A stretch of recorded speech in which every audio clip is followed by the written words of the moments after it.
to, we are now at Epoch 3 still of our chronological study, with the study Bible. We are on page 187 today, 1500 to 1200 BC. This is down about halfway through the first of that page on the column. It says, well, actually on the day before, it talks about daily offerings. Chapter 28 talks about daily offerings and all the details of that, and Sabbath offerings and all the details of that. So on the Sabbath day, make an offering of 2 lambs, a year old without defect, together with his drink offering and the grain offering. Then monthly offerings on the first of every month, present to the Lord. And it goes through all of that in great detail. And then it says, the Passover on the 14th day of the first month, the Lord's Passover is to be held. On the 15th day of this month, there is to be a festival. For 7 days, eat bread made without yeast. On the first day, hold a sacred assembly and do no regular work. Present to the Lord a food offering consisting of, and then it goes through all of the offerings, of course. And on the 7th day, hold a sacred assembly and do no regular work. After that, it goes to the festival of the weeks. On the day of the first fruits, we call that the harvest festival. They call it the festival of the weeks. We've talked about that. The day of first fruits, when you present to the Lord an offering of new grain during the festival of the weeks, hold a sacred assembly and do no regular work. In other words, go to church is what they're talking about. And then present a burnt offering. Then chapter 9 begins with the festival of the trumpets. On the first day of the 7th month, hold a sacred assembly and do no regular work. It is a day for you to sound the trumpets in an aroma pleasing to the Lord. Same sort of thing. And how all the little parts of the offering that are there. And then comes the Day of Atonement. That's something most of us have heard about, the Day of Atonement. On the 10th day of the 7th month, hold a sacred assembly. You must deny yourselves and do no work. Deny yourselves, what does that mean? Don't fast. Do what? To fast. That's one of the things. Do no work. It says and do no work. So you must deny yourselves. You must fast, that's right. You must not have sex. In other words, you must be as dedicated to it as you could possibly do without any extra things to go around. You must focus. And you must give up something. Present as an aroma pleasing to the Lord a burnt offering of 1 young bull, and then it goes through the same thing. 1 male goat as a sin offering. They have all those. Then the festival of tabernacles. On the 15th day of the 7th month, hold a sacred assembly and do regular work. Celebrate a festival to the Lord for 7 days. Now, this phrase is what people use in some churches that hold what? Usually in the summer. Revivals. And they go back, especially in Assembly of God and those kinds of churches, they go back to this Old Testament reading in Numbers about we will have a week where we will dedicate it, we will be rededicated to the Lord, and it is the festival of the tabernacles on the 15th day of the 7th month. 7th month would be the summer. Hold a sacred assembly and do no regular work. Celebrate a festival of the Lord for 7 days. So that's sort of the beginning, and that's what if you ask, people, not now, it's kind of been washed out, I think, a little bit. But if you talk to the more denominations that are more what's the best word? Well, like the Assembly of God and the other ones that are very similar to that, they will go back and recount this just right away. They'll recount this. This is what they use. And it talks about each day. Here on the 2nd day, offer 12 young lambs. On the 4th day, on the 5th day, on the 6th day, bulls. On the 7th day, offer 7 bulls. Sorry, let me turn that off. Just a second here. That's about Paul. Just a minute.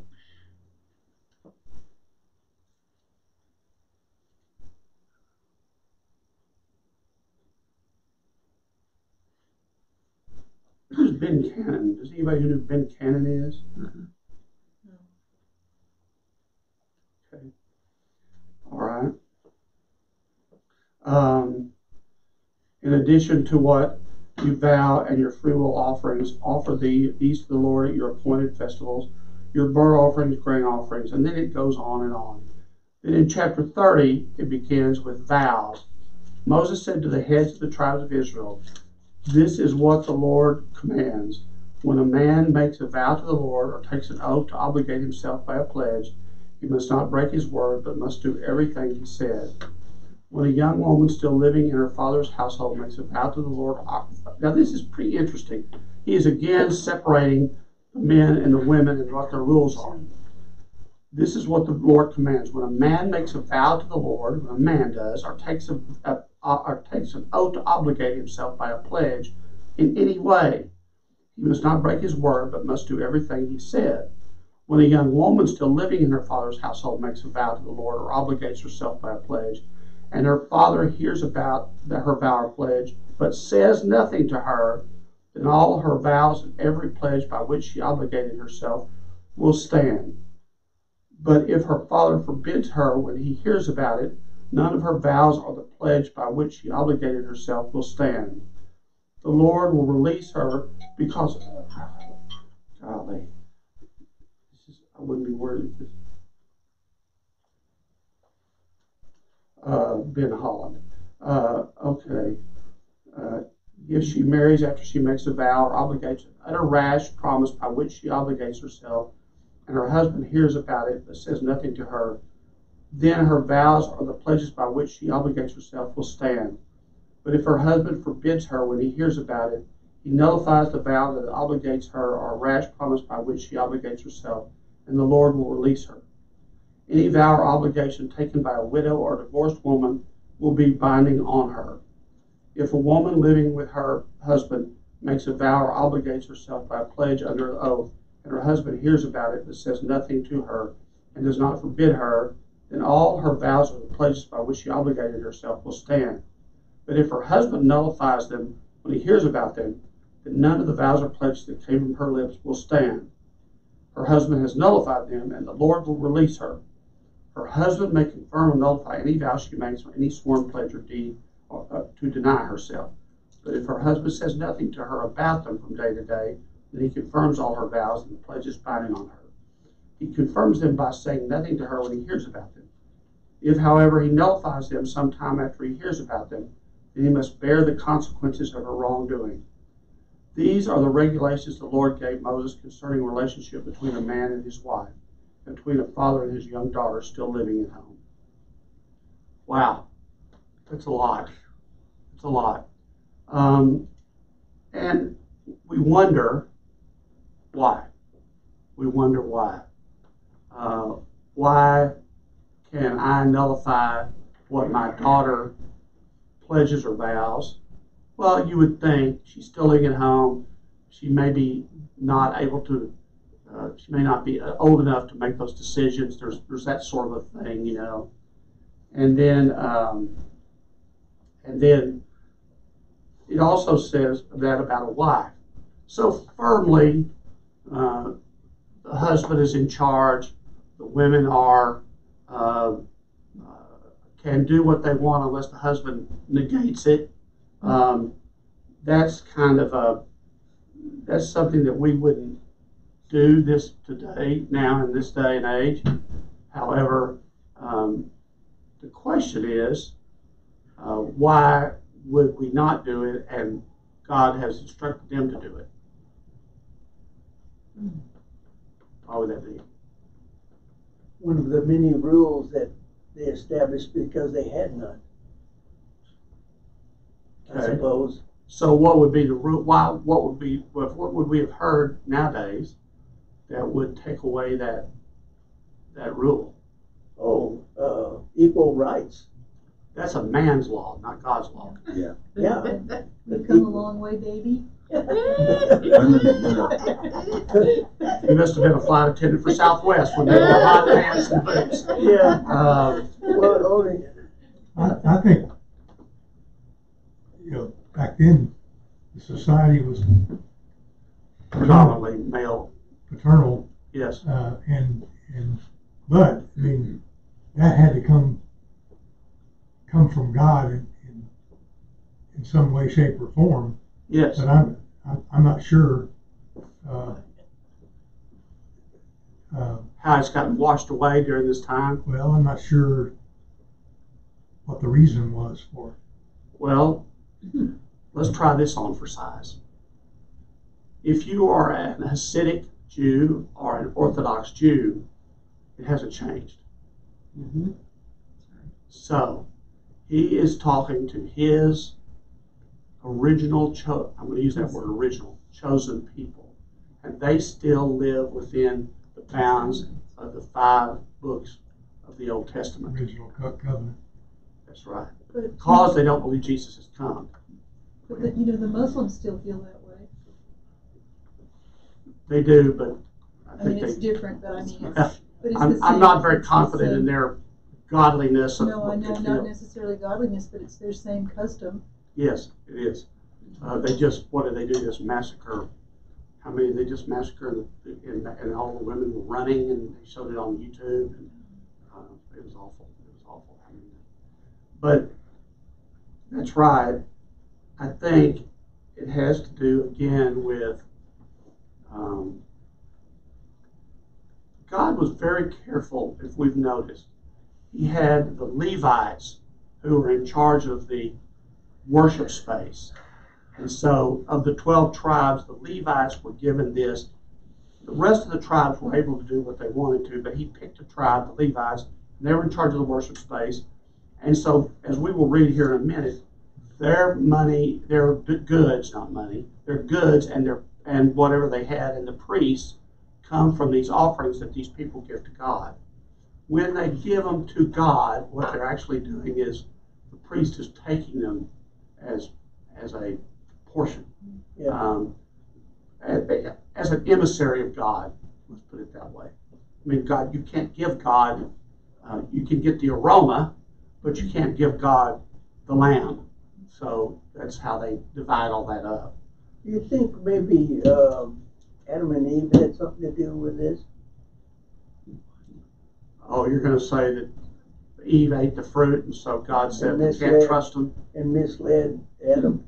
I'm going to let you try to sell that. Go ahead with that, Herman. Just Read what saying. it says in the Bible. I know. I'm just saying. Go ahead and try to. No, I tell you, Nice going, Herman. I don't know why he chose an apple. Could have chosen something like Pomegranate. pomegranate. I think. Being an apple a day keeps the doctor away. So. Well, remember they were in the Garden of Good and Evil. They were in the Garden of Eden, and they didn't have any at that time before the apple.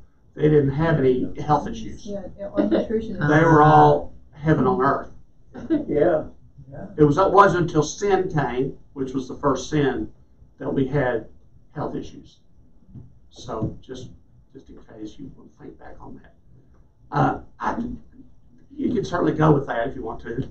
I think again that God was trying to set up a structure, and what I've heard Old Testament scholars write or say, what I've read or heard, is that God was.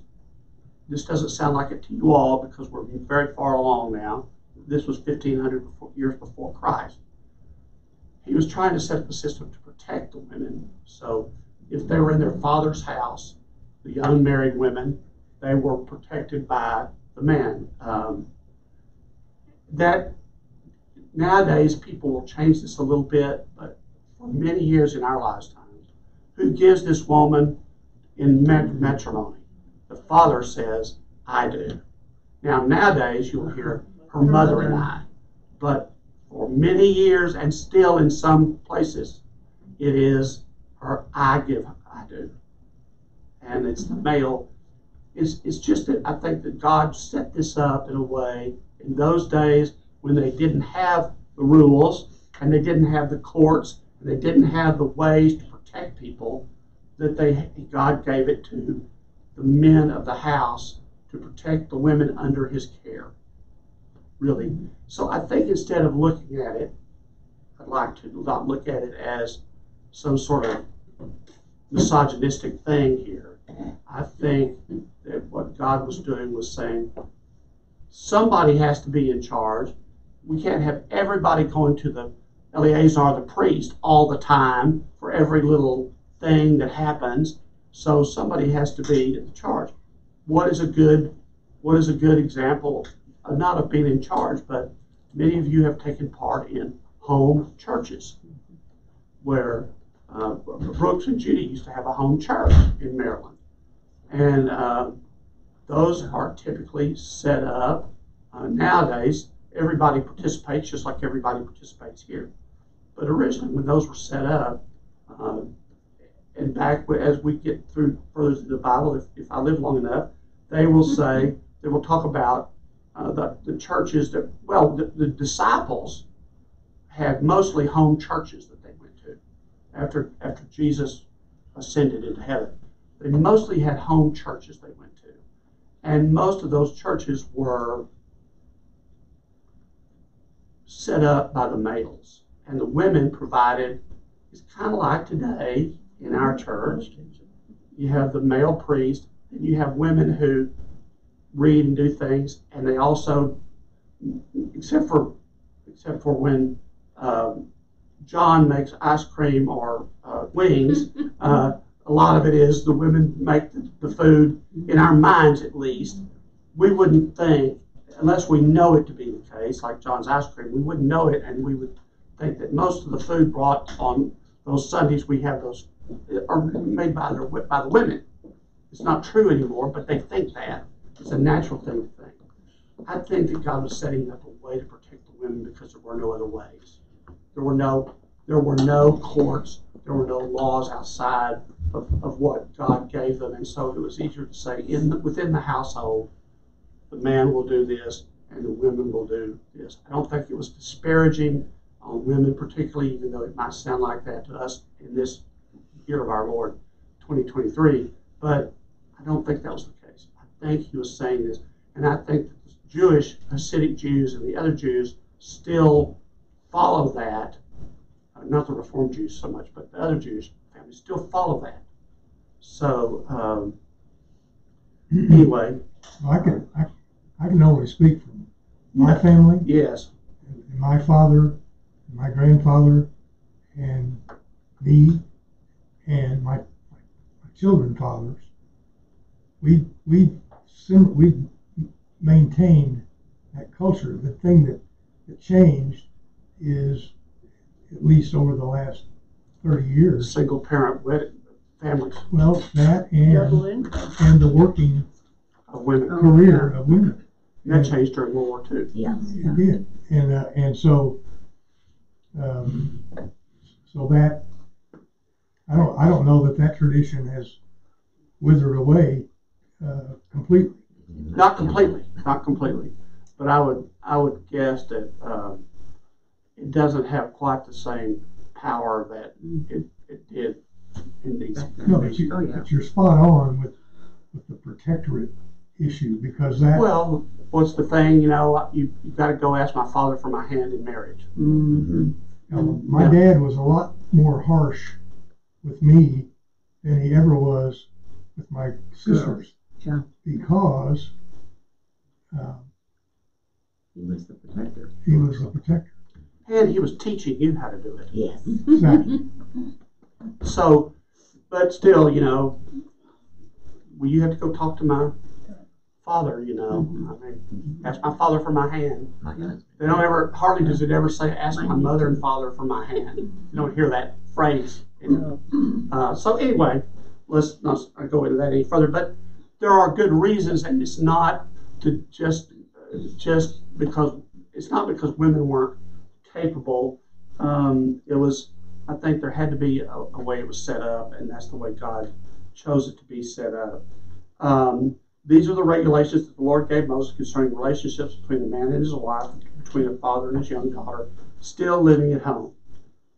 Now, chapter 31 is not what we think about when we think about God, and certainly not when we think about Jesus. This sets up a very different dichotomy between God the Father and Jesus Christ the Son. Vengeance on the Midianites. You don't hear Jesus talk about vengeance much in the Gospels. That's not a way we talk. However, the Lord said to Moses, take vengeance on the Midianites for the Israelites.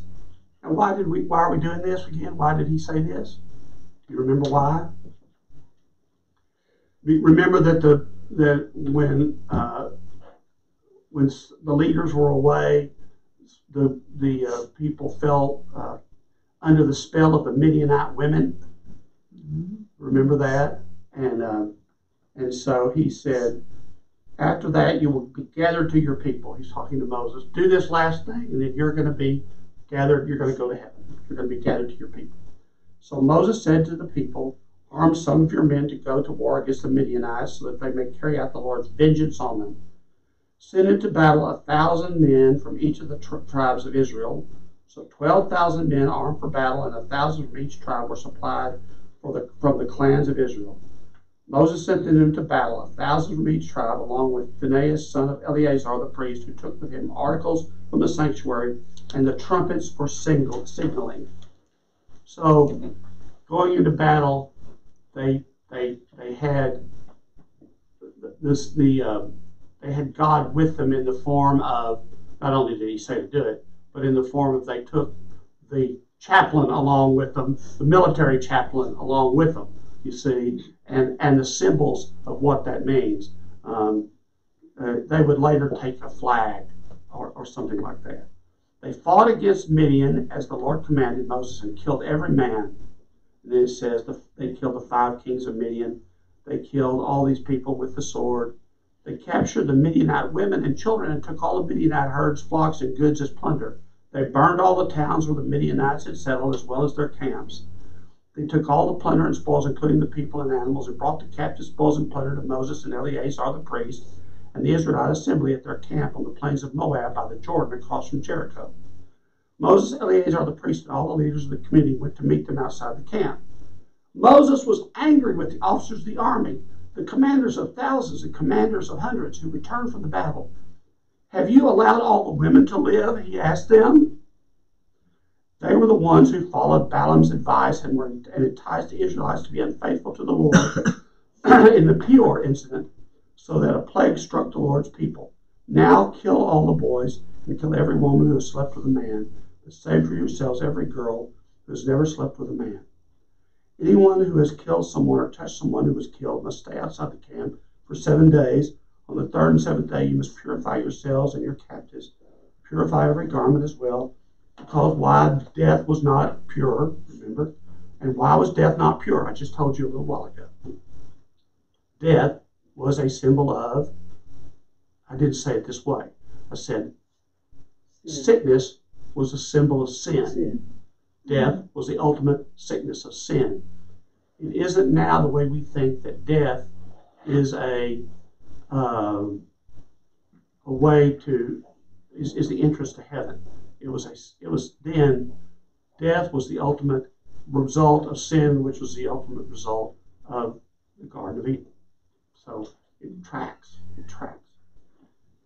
Then it says, then Eleazar the priest said to the soldiers who had gone into battle, this is what is required by the law that the Lord gave Moses.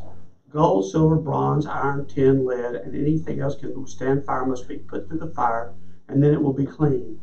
But it must also be purified with the water of cleansing. And whatever cannot withstand fire must be put through that water. On the 7th day, wash your clothes, and you will be clean. Then you may come into the camp. The Lord said, then dividing the spoils. The Lord said to Moses, you and Eleazar the priest and the family heads of the community are to count all the people and animals that were captured. Divide the spoils equally between the soldiers who took part in the battle and the rest of the community. For the soldiers who fought in the battle, set apart as tribute for the Lord 1 out of every 500, whether people, cattle, donkeys, or sheep.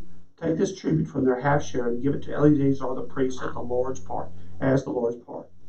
For From the Israelites' house, select one out of every 50, give them to the Levites who are responsible for the care of the Lord's tabernacle. So Moses and Eleazar the priest did as the Lord commanded. The plunder remaining from the spoils the soldiers took, the plunder remaining from the spoils that the soldiers took. Now this is the book of Numbers, remember. So Numbers.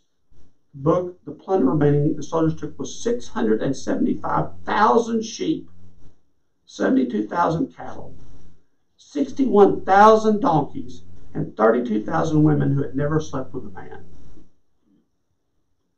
Now, when we think of, at least when I think of the Holy Land, of course now, Jerusalem is, all the cities are big cities. But when I think of this is 1,500 to 1,200 years before Christ, and Christ walked everywhere or rode a donkey or whatever. This is a huge number of people. I don't think of there being that many people around. All of those animals, can you imagine if you looked out over the plains there and of Moab and saw all of these? Think about it. This gives you sort of a new look, as it were, a new context of how you see the Holy Land prior to the birth of Christ. When they were talking about shepherds out in the fields watching their flocks by night, they weren't talking about 6 little lambs. They were talking about a lot. A lot. Not a lot, but a lot. It says then, Moses gave the tribute to Eleazar the priest of the Lord's part of the Lord commanded Moses. Then the half belonged to the Israelites, which Moses set apart from that of the fighting. The community's half was 337,500 sheep, 36,000 sheep, cattle, 30,500 donkeys, and 16,000 people. From the Israelites' half, Moses selected one out of every 50. In other words, he did everything that God said to do. Then the officers who were over the units of the army went to Moses and said to him, "Your servants have counted the soldiers under our command, and not one is missing. So we have brought as an offering to the Lord the gold articles each of us acquired, armlets, bracelets, signet rings, earrings, and necklaces to make atonement for ourselves before the Lord." So those people who Moses was mad at, because they didn't kill everybody, said, "But the Lord allowed us to bring everybody home. So we are going to give all that we plundered, this metal, all the jewelry. We're going to give all the jewelry, make atonement for ourselves before the Lord." Moses and Eleazar the priest accepted from them the gold, all the crafted articles, all the gold from the commanders of thousands and commanders of hundreds that Moses and Eleazar presented as a gift to the Lord weighed 16,750 shekels. That is 420 pounds, about, give or take.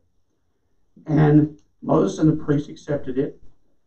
Then, so that's how, and brought it into the tent of meeting as a memorial for the Israelites before the Lord. So here we are on the day we bring in our pledges on Sunday, and here is this. So anyway, that's sort of the way that went, and the commanders made atonement for what they had not done that they were expected to do, which was under God's ruling to kill all the women and children as well. So that is not the way we think of God, but that is in the Old Testament. What was God doing here? Besides showing them that I am the Lord thy God. Besides that, what was he doing here? Testing their obedience. That's one thing, absolutely. Protecting and eliminating evil things that might fall upon the Israelites. That's right. He was protecting the Israelites by allowing them to get rid of their enemies. That's right. Because these people had already shown that they were enemies by their unscrupulous behavior. So that's that. Next Sunday, we'll talk about Transjordan tribes. These were people that God also talked about, and he brings them in, and they set up an agreement with Israel they wouldn't fight. They were the people who didn't fight. So what he does is it'll tell us how they make agreements. They were given a choice. You can not fight, or you can go into war, but you will get to protect your families but they're not the 12 tribes of Israel. They're not Israelites. So he will tell them, you get to build cities, you get to build pens for your animals, you get to protect your families, you get to do all these, but you must go ahead and go to war. And so they did. And in great detail, our women and children will live in fortified cities for protection from the inhabitants of the land. We will not return to our homes until each of the Israelites has received their inheritance.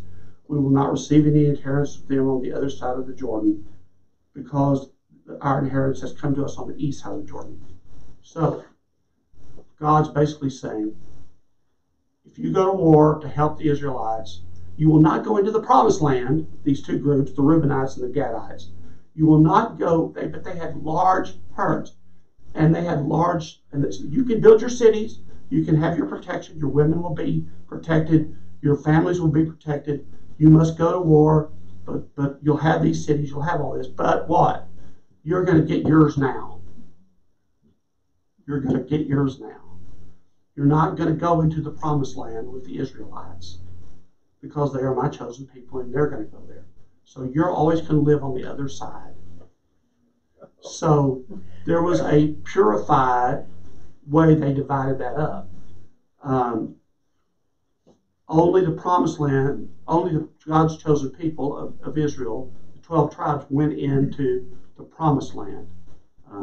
These people stayed on the other side of the river, but were protected by God. The case is made, I think, that you can have it now or you can have it later. The choice is yours. Do you put God first, or do you make a deal that says, I need mine now? We don't feel that way. We feel now that, you've heard me say that I think when I view heaven, there's a storehouse up there with my name on it, and I want to make sure all my blessings are given to me here. I want it to be empty when I get there. I don't want to get up there and find ungiven blessings because I didn't call upon them. I didn't ask God for the blessings. I didn't do that. But this was a much more, he was keeping the tribes of Israelite pure, is what he was doing. Because these were his people, and he wanted them to go there, and he wanted to be among themselves and not be watered down and he didn't want them to marry these tribes. He didn't want them to do any of this. He wanted them to be pure, and so he sent them into the Holy Land. But these people were protected. They were given a full life. It's not to say that they didn't go, as we would say, have eternal life, but they did not live with the Israelites in the new world. They lived in the old world across the river, and that's why they're called in this Bible, particularly the Transjordan tribes. They didn't cross the Jordan into the Promised Land. So that's that. We'll talk a little bit more about this, but the Gadites and Reubenites agreed to do it.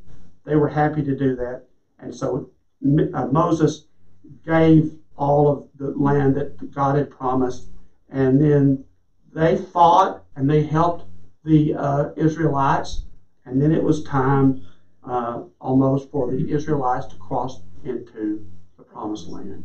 So in chapter 33, I would ask you to read it. Chapter 33 are the stages of Israel's journey, leaving from Egypt all the way to where they are now. And then we'll have Moses' death, and they will cross into the Promised Land, and then it will talk about the Canaan and the boundaries and where they can live and what they cannot live, which is still a source of what the war over there now was. They try to break the borders and the boundaries of what is told in the Old Testament in this next chapter. Yeah. So that's it. Thank you.